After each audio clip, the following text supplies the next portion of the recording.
Bismillahirrahmanirrahim. Assalamualaikum warahmatullahi wabarakatuh.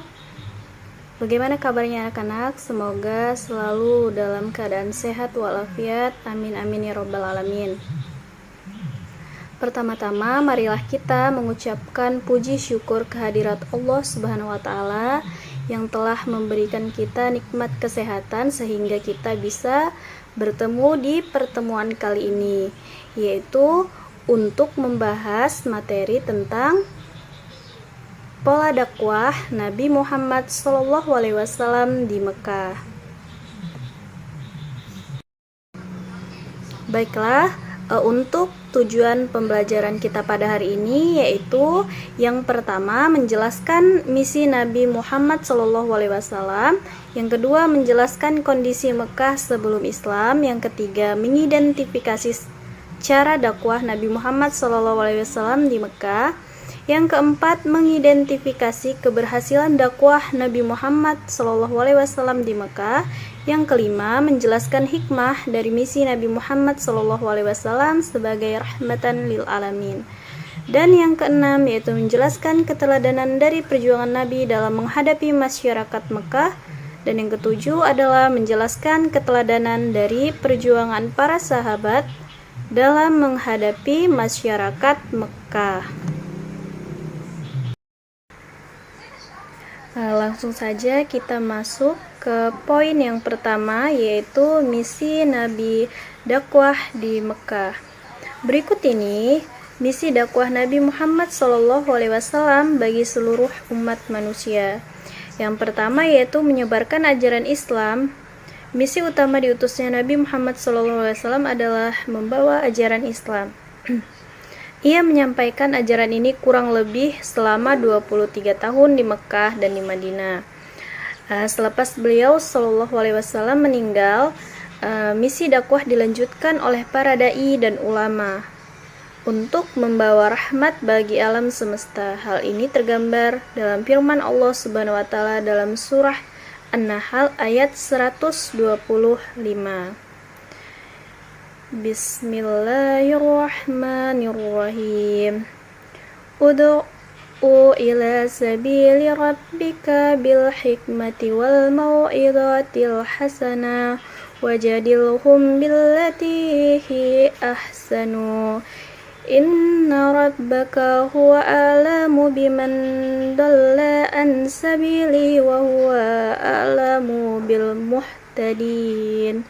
Shadaqallahul azim, yang artinya yaitu serulah manusia kepada jalan Tuhanmu dengan hikmah dan pengajaran yang baik, dan berdebatlah dengan mereka dengan cara yang baik. Sesungguhnya Tuhanmu, dialah yang lebih mengetahui siapa yang sesat dari jalannya, dan dialah yang lebih mengetahui siapa yang mendapat petunjuk. Poin yang kedua, menyampaikan kabar gembira dan memberi peringatan orang-orang mengikuti ajaran Islam, menaati perintah Allah Subhanahu wa taala dan menjauhi larangannya akan memperoleh kabar gembira, yaitu balasan surga di akhirat. Sementara itu, bagi yang mendustakan atau melanggar larangan Allah Subhanahu wa taala diancam dengan balasan neraka. Kabar gembira dan ancaman neraka ini merupakan salah satu iman yang wajib diyakini umat Islam. Poin ketiga dari misi dakwah Nabi yaitu mengajarkan akhlak mulia sebagaimana disebutkan di atas. Rasulullah SAW diutus untuk menyampaikan ajaran akhlak mulia kepada umat manusia. Sebaliknya, Nabi Muhammad juga menghimbau untuk menjauhi perilaku buruk dan akhlak yang tercela.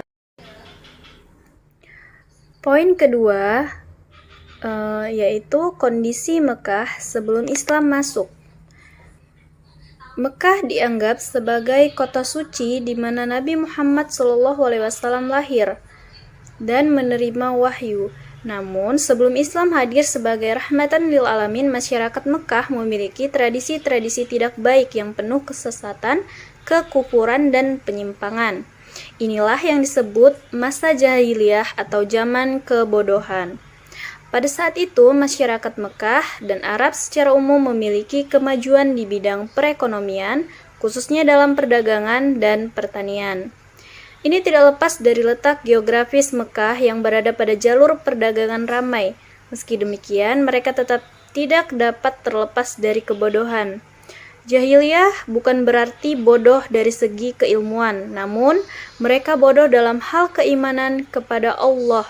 Islam kemudian hadir untuk menghentikan praktik-praktik yang menyesatkan tersebut.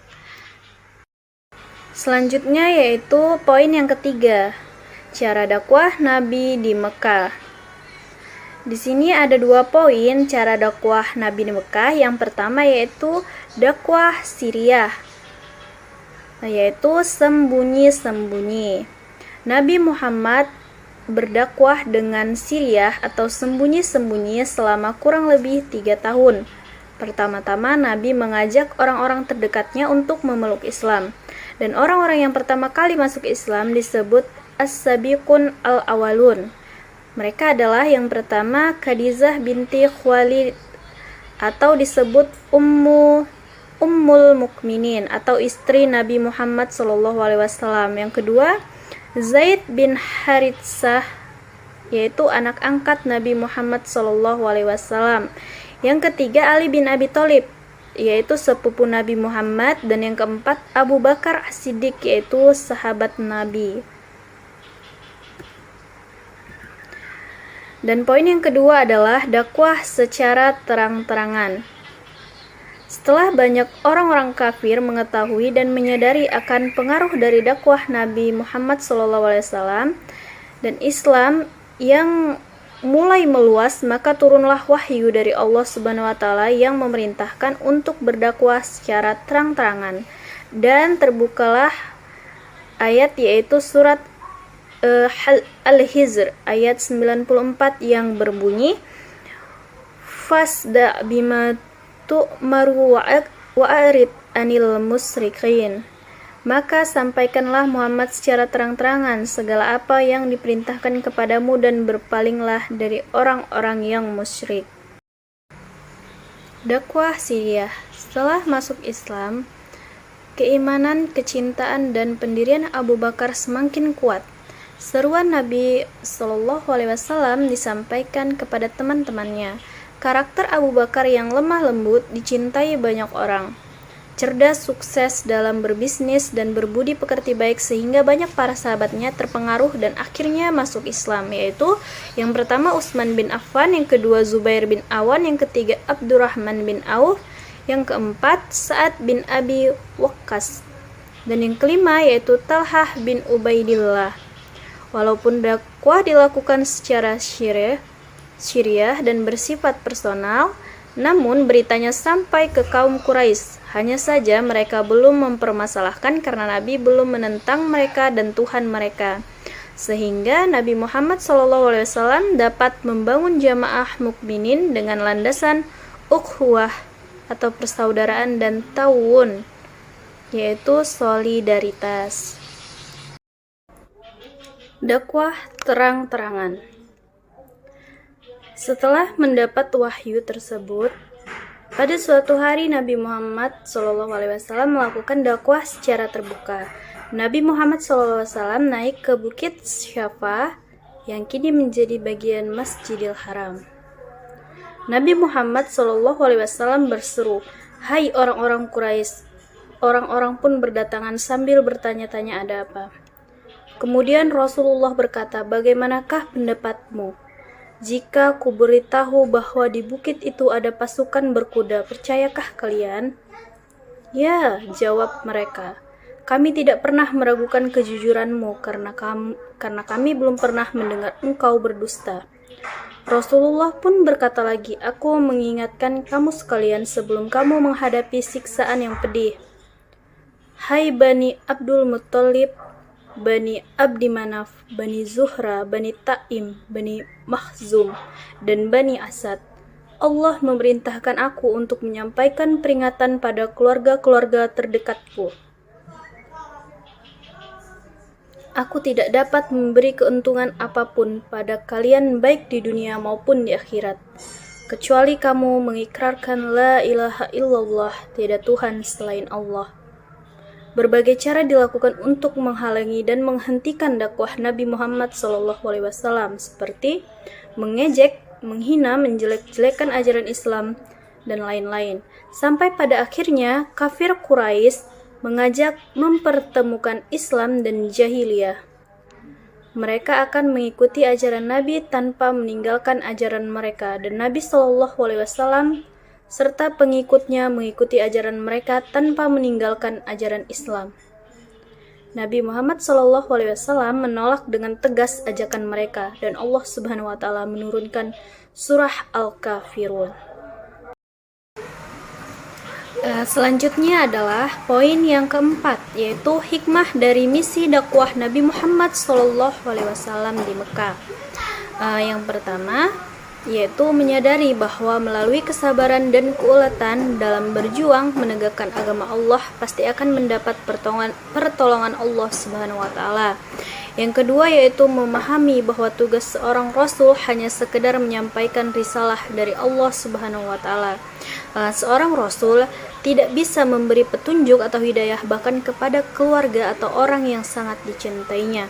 Yang ketiga, memahami bahwa Allah Subhanahu wa Ta'ala pasti akan menguji seseorang yang akan terpilih menjadi utusan dan rasulnya.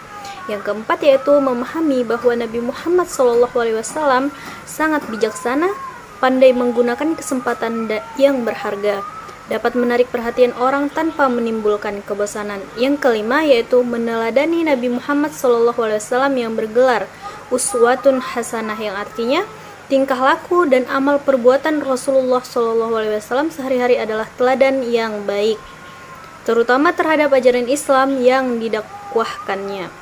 Yang keenam, yaitu melalui dakwah Nabi Muhammad SAW, umat manusia, khususnya umat Islam, mendapatkan informasi mengenai agama yang diridhoi Allah Subhanahu wa Ta'ala. Yang ketujuh, yaitu melalui dakwah Islam, Nabi Muhammad SAW memberikan pemahaman tentang hak dan persamaan derajat antara kaum perempuan dan laki-laki.